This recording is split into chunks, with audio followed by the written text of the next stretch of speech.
Ang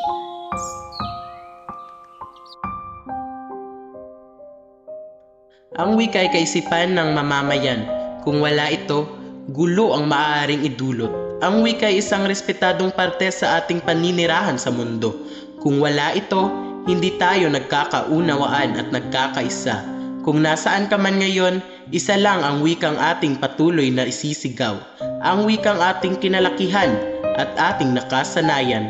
Kaya dapat itong mahalin, respetuhin at huwag ikahiya. Dahil kung walang wika, walang pagkakaisa.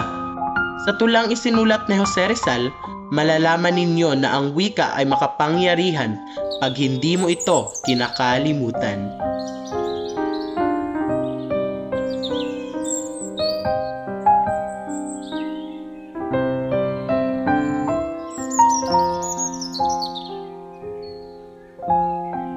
Pagka ang bayay sadyang umiibig sa kanyang salitang kaloob ng langit,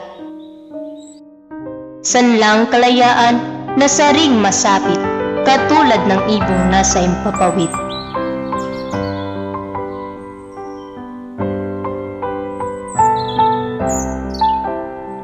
Pagkat ang salita'y isang kahatulan, sa bayan, sa nayo't mga kaharian, at ang isang tao'y katulad, kabagay ng alinmang likha noong kalayaan. Ang hindi magmahas kanyang salita, mahigit pa sa hayop at malansang isda. Kaya ang marapat pagyamaning pusa na tulad sa inang tunay na nagpala.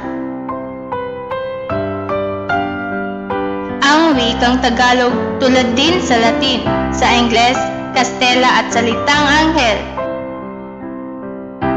Sapagkat ang poong maalam tumingin, ang siyang nagawad, nagbigay sa atin. Ang salita natay tulad din sa iba, na may alpabeto at sariling letra, na kaya nawalay dinatnan ng sigwa, ang lunday sa lawa, noong dakong